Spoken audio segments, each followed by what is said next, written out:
So I was just thinking about friendships and how we become friends with people and like how we choose our friendships, especially as a projector, because I think a lot of the time in life we just kind of like accidentally become friends with people. Like we are moving through life and then you start working somewhere or you go to school somewhere or you just like meet someone through another person, and as a result you just end up being friends with them, and it's like you have these people in your life that you really just started spending time with because it was convenient. Like they're like friendships of convenience and proximity, right? But if you were to actually look at a lot of those people, how much do you really have in common with them? Like, how much are you actually like genuinely aligned as people? And I'm going to say that the majority of the time, the answer is not very much. That there's not much that you have in common, that your values aren't the same, that your interests aren't the same, and like your general approach to life isn't the same, you know? Yet somehow you're friends. And friends, you know? Because like whenever I find, and I've had like a lot of people like this in my life, and I find that when you're spending time with people that you're like just inherently misaligned with, there's like only so much that the friendship can become. Like it can only go so far, right? And another thing I'm going to bet is that if you're the person who is more on the side of like, like there's like a spectrum of people, right? And I'm not saying like to elevate anyone above the other. I'm just saying that like there are differences between people who like to like go out and get wasted and do drugs versus people who want to like go to the gym or go for a walk or whatever. And like there can be overlap, like nobody's just one thing. And also, just because you're one thing doesn't mean you can't be the other thing. Like, I'm not saying that either. But what I am saying is, like, it's the demeanor, like, it's the approach. Like, I personally love going dancing. I love going out. I love having a couple drinks. I love enjoying myself, partaking in, like, natural drugs. I'm not into heavy drugs at all. And there's a difference between that and someone going out and like drinking their face off and getting absolutely plastered, right? Even if they're not doing drugs, like whatever, that's besides the point. But the actual point is like, what behavior are you bringing to that activity, right? The activity of like going out and enjoying yourself. Are you going out to dance like I am? And not saying like anything is bad, I'm just saying that they're different, right? Or are you going out to get shit-faced, right? There's different intention behind the activity, and that's my point, is like you can like the same things, going out, partying, having fun, but you can want them for the different reasons, and you can approach them in different ways, right? And that's the thing that makes the difference. That's the thing that actually has two people diverge and not be in alignment with one another. Because for the person who wants to get shit-faced, if I'm not like meeting them, matching them, keeping pace, it's like it's not as much fun for them, right? Like it's like I've never been a big drinker, but like I've been around people who've drank a lot, and I can tell like they want to be around people who are also drinking a lot. And that's why they also like want people to drink more, because they don't want to be the only one fucked up, right? That's a whole nother story for another time. But the whole point of all of this is about like aligning values and aligning behaviors and perceptions, right? So that's the thing that I've really been like thinking about a lot recently, because I've like excavated my life. I've totally changed everything about it, number one, but I've changed especially who I spend time with. And that's why I want to bring the projector aspect into this, because the people that we spend our time with as projectors are basically who we are. Like, that's true for everyone, obviously. 5 people in your life are who, make up your personality and all of those other attributes. But like, because projectors are absorbing energy, our aura is like taking in energy in a different way than other energy types' auras. We're literally becoming those people. Like, we are like taking on their energy, taking in their energy into our force field, our energetic system. And through that, if it's not something that you want to be emulating in your life, that you want to be becoming in your life, you're actually going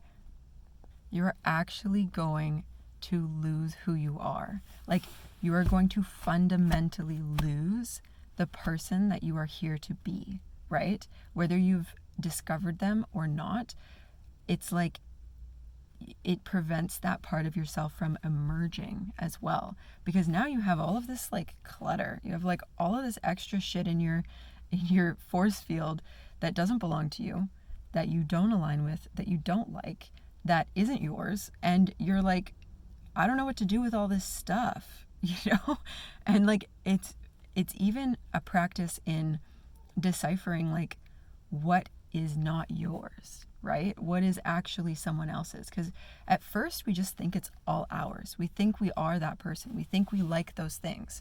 But then with time and actually distance, we get to discover that that's not actually something I like doing. I just did it because these people around me were doing it. And I wasn't in a self-aware state.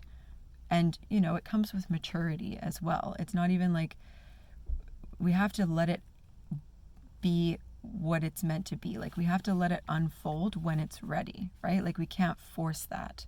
So at the beginning, we didn't even know what we didn't know. We didn't know that we didn't like these things. And then as we become more aware and as we become more in tune with ourselves, then we start to look around and we start to be like, and really we start to question. That's kind of like the first step of all of this. And the topic is around like choosing friendships, right? Because it's such a huge thing in life, and like nobody talks about it in the way that they should. Like, we don't learn how to make friends. You just, because of proximity, go up to someone, like even when you're a kid, like because you're in school together, you go up to them and you're like, do you want to hang out? Do you want to play? Like, it's like, even then, but like now that we're older, now that we know more, now that we've like evolved to a place where it's just not serving us anymore to spend time with people who we fundamentally aren't aligned with, right?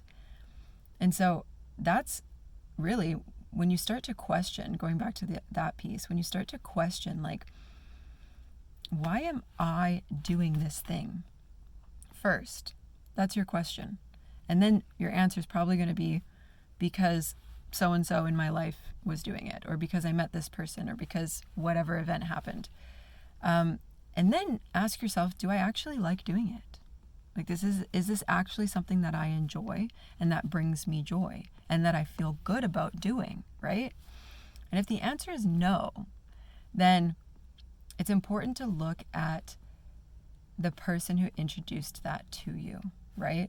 And like, this is where it can get kind of like, you got to be a little bit ruthless. It's your life. It's your energy on the line. It's your like composition of who you are and how you show up in life. And that's really fucking important, right? Like, be ruthless. Be divinely, distinctly protective of who you allow into your life. Because not everybody belongs there, right? We're always out here walking in the world being like, where do I belong? Why don't we start with discerning who belongs in my life, who belongs in our lives, right? That's a good place to start from. And I just got 10,000 steps when I said that. I don't know if you could see it. Yeah. So that's a confirmation to say, heck yeah. Yeah. Stop asking yourself, where do I belong? And instead ask yourself, does this person or this thing belong in my life? I love that. Now, the next thing we're going to do when we are choosing our friendships, right? We're going to have the mentality that not everyone is our friend, right? Because it also shifts the narrative. Instead of the perception of like, I want to be liked by other people, which is like definitely a narrative that I've had in my life and that I've moved away from. And it takes time to do that as well. Like that is not something that changes overnight. That is something that takes like active, conscious, consistent, like awareness and practice, right? Because every single time you're met with somebody who doesn't like you, you have to remind yourself that it's a good thing and that it's for a reason. And also, like, if they don't like me, then I probably don't like them either, because maybe they're just picking up on something like first that I haven't picked up on yet, you know? So I have to listen to that. So we should stop being so much on like the recessive, like pining for people's attention and like pining for people's like approval and likedness, you know, that they like us. And instead just be more focused on choosing whether or not we actually want this person in our life. And another thing that I've focused on is like not becoming friends with someone too quickly. And I think that this is also another common thing that happens, and definitely happened for me, that like, I don't know what it is. I don't know if it's like certain people or like, I do know that it's based in trauma. I know that there's like a trauma foundation for becoming really quick friends with someone. And it could be coming from them. It could be coming from you. And it's like this thing of like over familiarity, like becoming familiar with someone way too quickly, you know? And then you're like bonded to them, you know? And it's like you've skipped the part where you're like, hang on a second, are we even meant to be friends? Like this, and I'm speaking actually because like not too long ago in the last like few years, I had this experience with someone, and almost instantly she was saying, like referring to me as her bestie. And we had like hardly hung out one time, you know? And like she's someone that I've known for a period of time, but I just found that to be like previously in the past, I would be like, oh my gosh, so excited. Like I have a bestie, you know? And like now I have a different like awareness about myself, and I didn't see that actually as a good thing. And it made me look at the situation in a deeper way. And each time I looked at the situation, I kept finding things that didn't align, you know? Communication styles are a huge one. Habits, like daily habits, are another one. Values are huge. Like I think that if someone has the value of integrity and the value of honesty, that is going to, like, even if you don't have like interests are almost like the last thing you want to look at. Like you can have things in common with someone and not at all like the same stuff, you know? But like, of course it is nice. It makes things easier, right? Like if you both like wine or like whatever, right? But it's not a deal breaker. Like the interests part can be a secondary contemplation. You want to make sure that your values align, because then no matter what happens after that, if they have the value of integrity and honesty, then you're going to be able to work through conflict, okay? And when you're in relationship with people, there are going to be things that you're going to have to discuss at some point, right? And the way that you discuss that, and also a step further, that like if you have the same values, then a lot of the conflict is actually mitigated. Because if someone has honesty as their value, and then something that maybe in the past you would argue or like get in, you know, have conflict with somebody because they weren't being honest, then that conflict is like automatically taken off the table, because each person shares the same value. So that's super, super important. That's just one example of a value that is integral to having a healthy friendship and a healthy relationship, because this also applies to romantic relationships, because like it's talked about so much in romantic relationships, but all of the same thing applies to that. Like, don't go too quickly with anyone, because you're gonna miss things that you need to see, right? And also it's gonna trap you in a way that you wouldn't have been trapped if you slowed it down, if you like pressed on the brake, you know? And that's the other thing too. It's like, I actually think that the best friendships are slow burning friendships. Like the ones that take time to develop, that actually, where like maybe you're not in proximity with one another, or like maybe you're just both busy and so you weren't able to spend as much time together as you would if like, you know, you lived really close to one another, or you just like both, you know, were in the same stage of life, let's say. But the important part about that and like slowing down the timeline is that you get to know them deeper over a longer period of time, and then more is revealed to you, right? You'll be able to see things through that timeline that you wouldn't have seen if it was fast forward. It really is like the movie Click, like where you go, he always wanted, Adam Sandler, right? He wanted to like fast forward through all like the boring, hard shit in his life. And what it ended up doing was it ended up like fast forwarding his whole life way too quickly, more than he even wanted to. And he ended up missing the good stuff too, right? But the point of that is that when you're fast forwarding, you miss shit. That's the point. That's the takeaway, right? And so when you have it on slow, when you're, you know, taking your time with it, then you're able to pick up on those very important key points that would actually have you go, I am not meant to be friends with this person. We're not meant to be in each other's lives. And that's the last thing I want to say before I end this video is detachment. Because that's like the biggest thing that I'm working on right now, because I have a tendency to get attached. And I've been like this my whole life. I'm a Cancer sun. I've said it before. I'll say it again. You know, it has a lot to do with who I am as a person.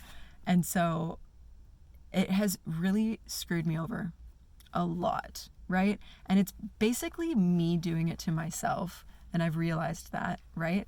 And so the way to change that experience is to change who I am, to change my mindset, and to change how I approach things, right? Which is what I'm doing right now. And that's the biggest thing for detachment is like, I think in the past, I would like meet someone and they would have like really like outgoing energy. And I would just be so deeply drawn to that because I've been a pretty shy person in my life.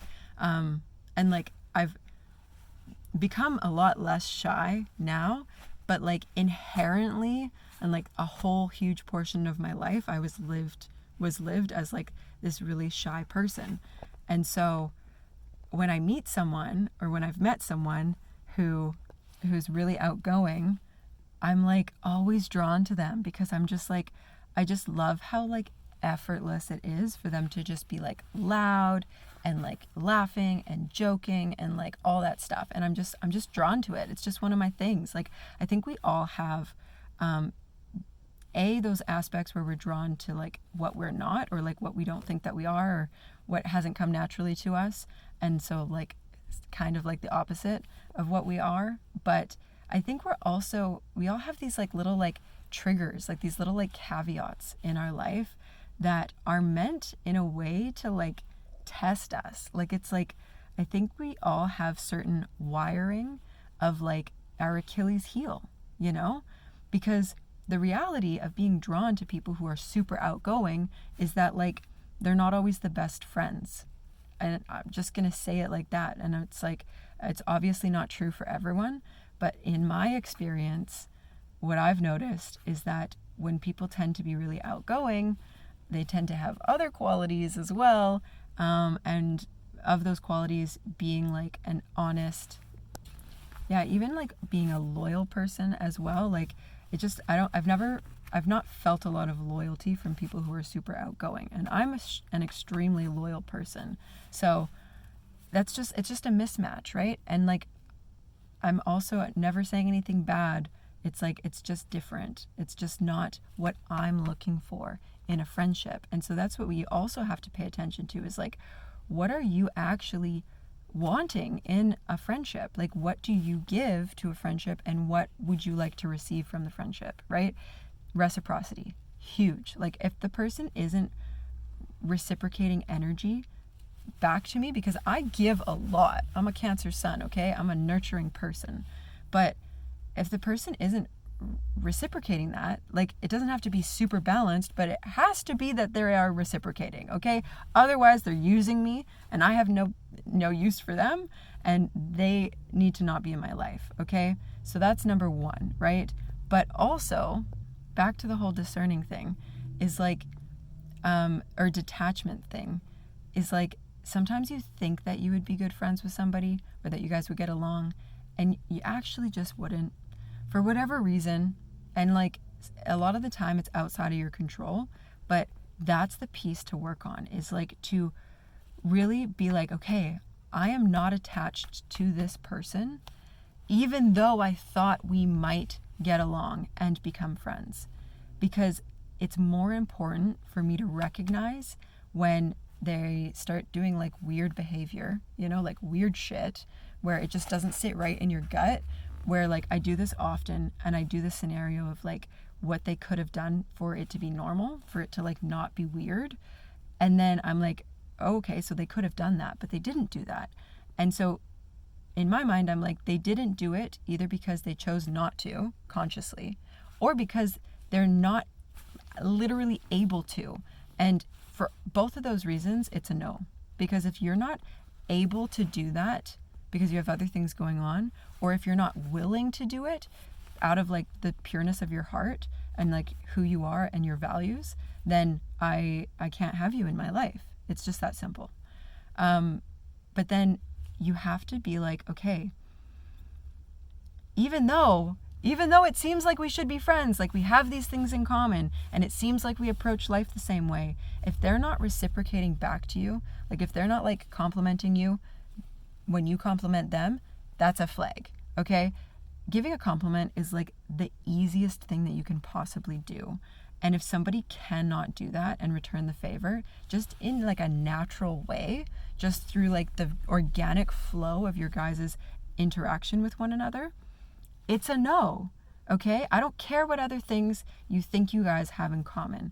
It's a freaking no. And you have to honor yourself enough to decide that, like to respect yourself enough to be like, and there's also a bit of mourning that goes with it, like mourning the loss of what you thought the friendship could be. And then you have to accept that it was never meant to be that. And that you also have to let it go, okay? Because it's not doing anything for you. It's not serving you in any way. It's not improving your life in any way. It's not having you come away from the interaction feeling like uplifted and energized. All it's doing is taking from you, and your energy is so precious for everyone, right? And especially projectors, but for everyone, our energy is so precious that we are meant to protect it at all costs. So don't just be letting anybody into your life just because they're there, Because you deserve to have high quality friendships in your life. And especially if you're a woman, high quality female friendships, because there is genuinely nothing like being seen and appreciated by another woman, by someone who you can trust and who genuinely has your best interest at heart. Like there's just nothing more fulfilling and lovely than having that experience. And I'm talking about this from a place where I thought that I was never going to have this in my life. Like I just didn't know that it existed in my peer group, and I just I just wasn't sure if I was ever going to find it. But I want to tell you that it exists, and it's out there, and it's waiting for you, as much as you are waiting for it. You both just have to get ready to get to the point where you're meant to meet one another. And it's going to be just so incredibly beautiful when you do. So keep working on yourself. Keep shedding the relationships that aren't meant for you. Keep getting in tune with who you are and what you like and who you came here to be. And then the right people will arrive at the right time. And that's the truth.